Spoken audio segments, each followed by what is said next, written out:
this is the channel. So this is a Mitsubishi Montero. This is the engine. So this is gasoline. Huh? So this is the model KS5WGE. Yeah, this is model 6B31 resistance axle. So this one, this is change the fuel filter. So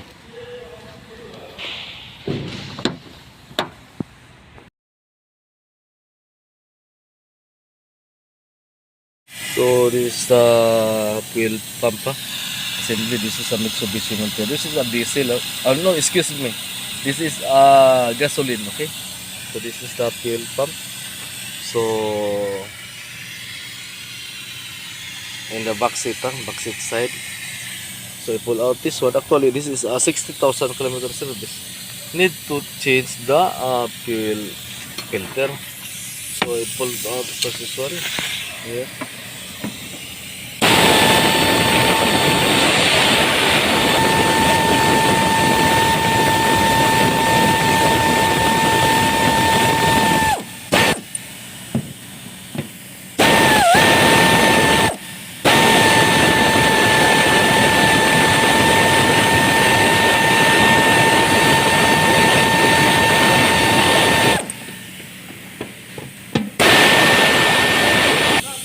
So now, this one.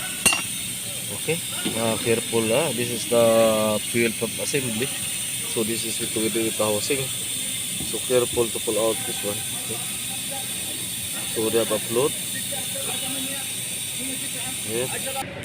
So now this is the fuel pump assembly. See, this is the float. So this is the pump.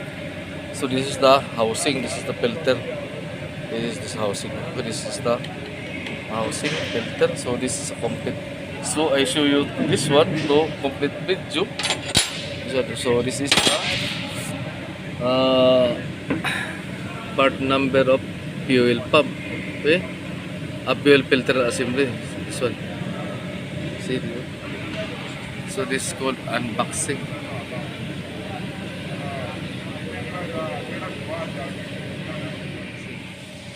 So open this one.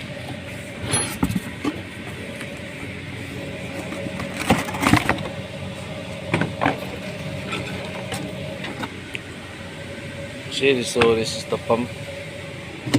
Also, this is the repair kit.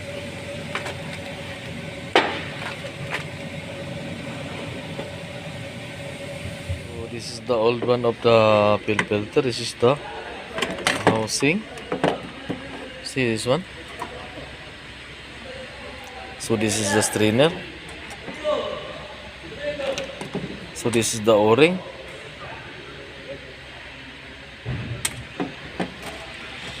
So that's why I need to change this one, because it's they have other to use the strainer. This is the housing. So it's already installed now, the filter. This is the old one. So this is the part number of the fuel filter of Mitsubishi Montero. This is the part number.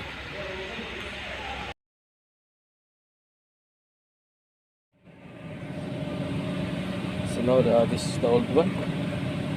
So I prep already this one. Put the O-ring. Ayan.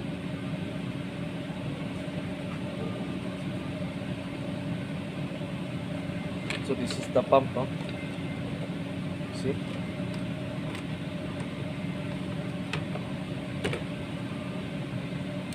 This is the fuel pump.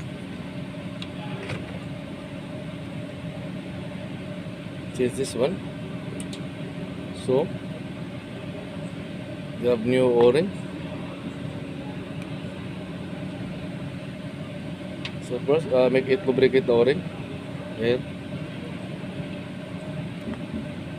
Okay, then is under the preparation. So this is the old one. Okay. Oh.